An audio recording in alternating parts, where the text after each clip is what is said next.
In this video, we are going to learn how to install PostgreSql app on macOS. So to do that, we need to jump on postgresql.org and then we need to click on download.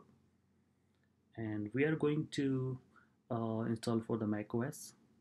And for the macOS, the one that we need to install is the Postgres .app, and then we just click on Postgres.app.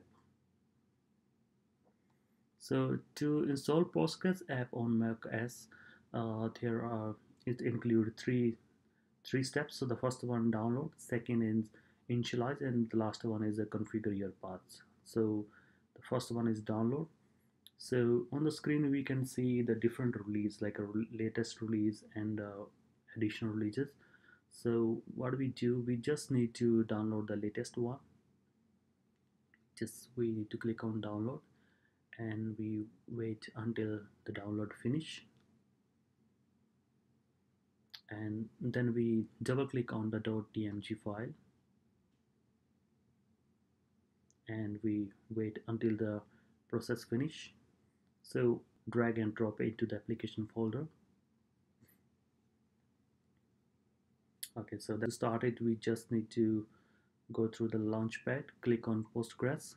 So first time when it opens, we need to click on the open just to give it authority, and the first time screen pop up, it says empty data directory. So we need to follow the second step, which is initialize.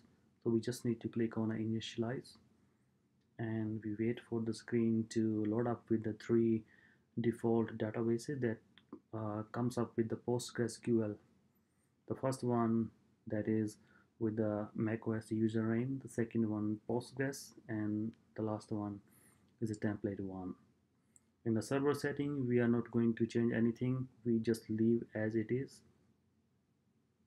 And here we can stop or start the PostgreSql database just on the top. So we can do the same start and stop PostgreSql database from here as well. So now we have installed our PostgreSql on the macOS. So the second step initialize that we have done already, and the last one we need to configure the path, just the last step. So we need to copy that the sudo command.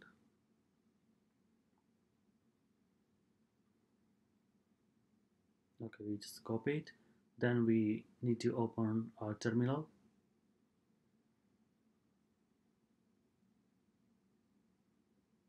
And in the terminal, we just paste the command here and then press enter.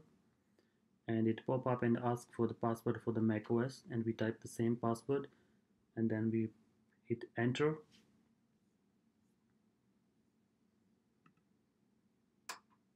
And that screen will pop up. So the first time we need to type here PSQL, and if that command doesn't work, even if it shows any error, so what we do, we just need to close the terminal, restart the terminal, and we type PSQL, press enter, and that screen will come up, so with the database name. And if you need to see the list of the available database with the PostgreSql app, so we just type backslash and list, press enter, so it will come up with the three default database. And if we need to create a new database, so what we do, we just type create database name, semicolon at the end, and then we press enter. So create database, then we give it a name, testdb, semicolon at the end, then press enter, and it says create database. So now again we can see it by typing backslash list, press enter. So the database test db we can see here.